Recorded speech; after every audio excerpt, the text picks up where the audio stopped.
ايه الاخبار؟ شفتوا الفيلم؟ هالك كسب، يعني مش مصدق والله، كسب اخيرا فايت في الام سي. هو في الاخر يعني اما افتكر بيتر وقع وخد الحاجه كلها معاه، بس هو يعني كسب شويه. انا قلتها في الفيديو اللي فات وهقولها هنا برضو، هو مين اللي عمل التريلر ده؟ انا بعد ما شفت الفيلم وبعدين شفت التريلر، طب ما هو ده الفيلم يعني. طب ازاي؟ طب ده كويس ان انا ما شفتش التريلر اصلا قبل ما ادخل الفيلم، يعني كويس ان انا محافظ على فكره ان في افلام كتير انا ما شفتلهاش تريلر. طب انا شفت التريلر دومز داي دلوقتي، هو خلاص كده اتحرق، عرفت كل حاجه ولا ايه بقى؟ مش معقول بجد. في بس حاجتين كده حصلوا معايا قبل ما ادخل الفيلم وانا كنت عايز احكيهم لان انا مبقوق من ساعتها. وانا داخل الفيلم في حد كان نازل قدامي على السلم كده فبيقول حركه زباله قوي ان هم قتلوا ام جي، فانا قاعد ساعتين ونص كل شويه هتموت دلوقتي، هتموت هنا، هتموت في الجايه. وطبعا بقى كاي فيلم لسبايدر مان لازم كل شويه ام جي تنط من فوق حاجه ولا تقع من فوق حاجه وقلبنا يقع معاها. المره دي بقى ده اكتر مره كنت متاكد خلاص هتموت، ما هو الراجل لسه مأكد لي، وفي الاخر طلع ده شخص حقير ومش عارف ده مقلب بقى ولا ايه الحركه اللي هو عملها دي. قعدني ساعتين ونص على اعصابي. وفي بقى حد تاني احقر منه، لا مش احقر، مفيش حد احقر من الشخص ده، بس في حد تاني على تويتر كتب كده تويته بتقول بما ان انا اتحرق لي الفيلم فانا عايز احرق الفيلم بقى كمان للي ما شافوش الفيلم. على فكره بقى ديدبول هيظهر وما ظهرش طبعا. هو في ايه الرخامه دي؟ يعني ليه الناس تعمل حركه زباله زي كده؟ بقالنا فتره طويله قوي عمالين نتكلم هي سيدي سينك ديت طالعه بدور ايه؟ طالعه بجوين ستيسي ولا طالعه بجين جراي ولا طالعه بقى بشخصيات جديده من الكوميكس ولا عامله ايه بالظبط؟ وطلعت في الاخر جين جراي عادي. طب ايه الفكره؟ يعني احنا بقالنا فتره طويله قوي مخبيين السر ده ليه؟ ما كنا نسيب ده حاجه الناس تعرفها في التريلر بس نخبي مثلا ظهور هالك. يعني انا شايف ان مفاجاه ظهور هالك كانت هتبقى اكبر لان ده فيلن الفيلم، انت ليه مدخلني وانا مش عارف الفيلن اصلا؟ يعني ما هو مش للدرجه دي برده يعني. وبعدين بقى دلوقتي انت خلاص قدمت جين جراي ديت ان هي من الميوتنتس والاكس مان، فممكن بقى حد يطلع يفهمنا هما الاكس مان هيتقدموا ازاي في الام سي يو، حاجه ليها علاقه بسانوس والفلكايه ولا حاجه ليها علاقه بالرجوع بتاع هالك والفلكايه الثانيه ولا ايه الموضوع هيمشي ازاي بقى؟ في حاجه اول ما شفت اول تيزر للفيلم افتكرت انها هتحصل في الفيلم وما كانش عندي ثقه في انهم هيبقوا بالجرأه ان هم يعملوها، بس تحول بيتر ان هو يكون بيعمل اورجانيك ويبنج والقوه الجديده بتاعته دي المفروض على حسب ما انا فاهم في الكوميكس ان هي بتظهر بعد ما هو يموت، الجثه بتاعته بتختفي ومحدش بيعرف هي فين، وبعدين بيلاقوه كده متكوم جوه كوكون زي اللي حصلت في الفيلم، بس بيكون بعد ما قابل مش عارف سبايدر كده في يونيفرس جديد او حاجه جديده كده بيقول له انت خلاص هتبقى اقوى، هتبقى اعظم، هتبقى افشخ، بس هترجع تاني بيتر باركر، انت تمام ما متش ولا اي حاجه حصلت، بس انت لما ترجع هتبقى اقوى من قبل كده بكتير. بس طبعا يعني متفاهم ان هم ما يقدروش يعملوا حركه زي كده، دي محتاجه جرأه شويه، وبعدين الفيلم عايز يتارجت الاطفال ينبسطوا زي ما الكبار هينبسطوا، فيعني مش منطقي ان ده كان يحصل. بس بصراحه كان نفسي في حاجه بقى انا شفتها من اول صوره نزلت كده وهو كان قاعد قدام كام جهاز في الشقه بتاعته، هي اتشرحت في الفيلم ان هو واخد اتك كده او مش عارف يعني عليه كده او حاجه، يعني ان هي مليانه ابستس ومليانه بايظه ومطربه وحاجات زباله كده، فتمام انا فاهم ان هو معهوش فلوس فخد المكان ده. بس هو جاب كل الاجهزه دي منين؟ وعنده اي في وعنده تراكر والسوت بتاعته بقت فشيخه. طب حد يشرح، طب ما تفهمونا يا جماعه، يعني مشهد ولا مشهدين فهمونا الدنيا مشيت ازاي. طيب من الحاجات الحلوه اللي في الفيلم ان الانترو بتاعت الفيلم اللي هي المشهوره بتاعت مارفل ديت هي كانت كلها جايبه لقطات من افلام سبايدر مان اللي فاتت، بس في اللقطات دي سبايدر مان لما بيظهر بيفضل زي ما هو، لكن بيتر باركر في اي لقطه من دول هو بيتمسح. لقطه حلوه كده من مارفل ولعب كده من مارفل اهو، يعني حاجات كده هيقول لك فيها صوص وبتاع ولازانيا وكده.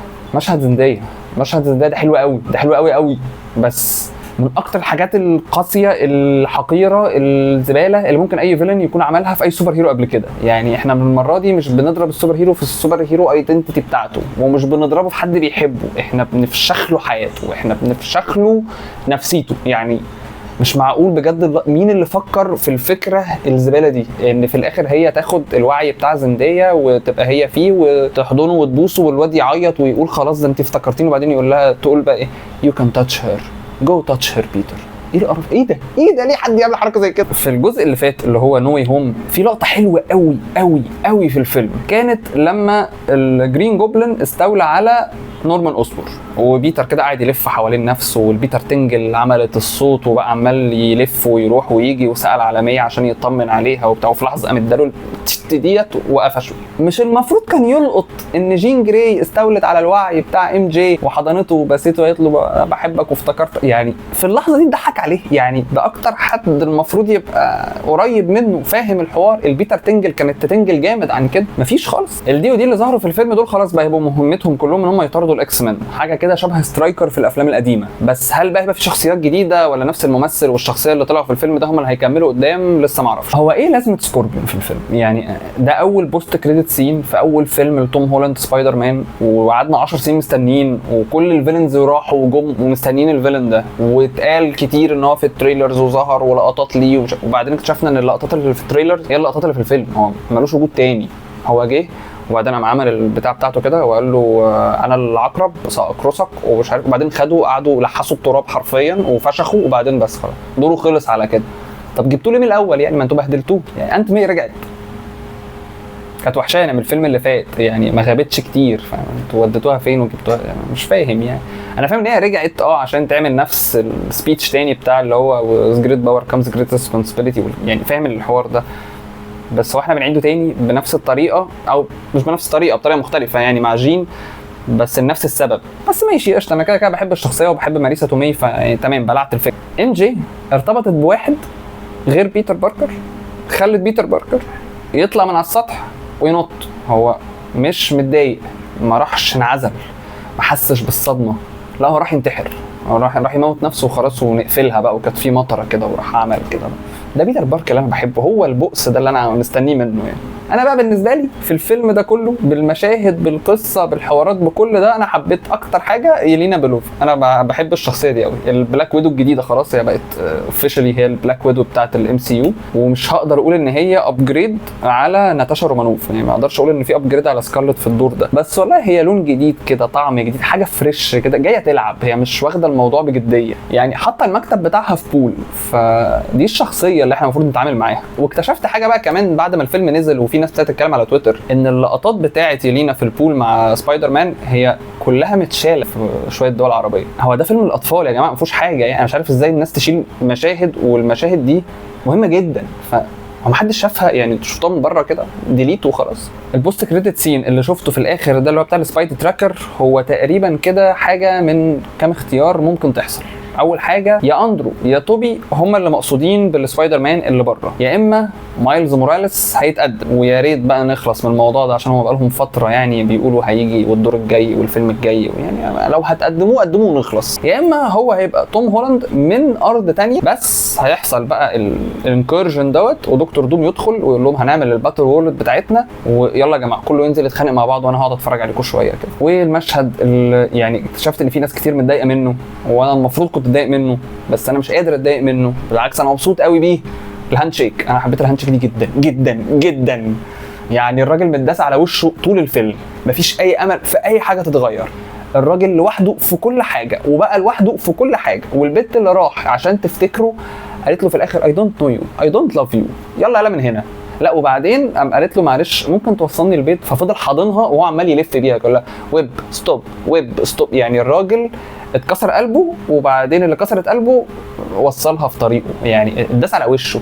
فانبسطت قوي ان في اخر الفيلم رضوه يعني بهاند شيك كده عبيطه مع يا اسطى مشيت انت ان شاء الله الناس هتفتكرك وتحبك وما تبقاش لوحدك. هي المفروض مش منطقيه، بس هي ليها مخرج صغير مبني على الفيلم اللي فات.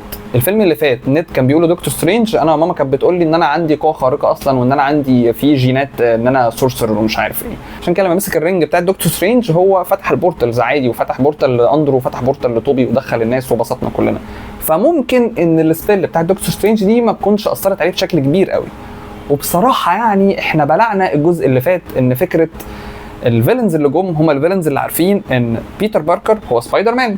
في اخر الفيلم خالص الكترو بيقول لاندرو جارفيلد سبايدر مان بتاعه ده، بيقول له ده انا كنت فاكرك اسمر. طب ما كده الفيلم اتهدي يا معلم يعني. لو احنا عايزين نمنطقها الفيلم اللي فات منطقه مضروب بالجزمه، فمشوا الدنيا عشان نراضي الواد يعني. بيتر باركر متداس على وشه، مشوا له الدنيا شويه يا جماعه. من الحتت بقى كمان اللي عجبتني في الفيلم الحته بتاعت لما سبايدر مان اتضرب الطلقه من ذا بانشر وقعد في المستشفى. في حته حلوه خدت بالي منها لما شفت لقطات كده من الفيلم، ان جين كانت بتتنفس عشان سبايدر مان يتنفس، عشان بيتر يعيش يعني. هي كانت بتاخد النفس وتقريبا داخله في دماغه عشان هو يعيش. هل ده بجد او لا مش عارف، دي نظريه بصراحه اتقالت يعني. بس الحاجه اللي عجبتني بقى لما هو صحي وفاق وبعدين قعدوا يهزروا مع بعض. انا عمري اشوف ذا بانشر بيضحك يعني، مش فاكر ان هو بيضحك اصلا يعني. واضح ان كانت المشكله في دير ديفل مش في ذا بانشر يعني. بعد كده بقى لما سبايدر مان نزل، اما بيتر نزل وقعد تحت وبتاع وشاف الناس والناس اللي بتحبه متجمعه عشان عايزين يدعوا له ويتمنوا له ان هو يقوم وبتاع، وبعدين بقى اللقطه اللي ذا بانشر قام ولبس الماسك وقعد يبص للناس وهو الجرانت بتاعته دي لما بيقعد يصرخ كده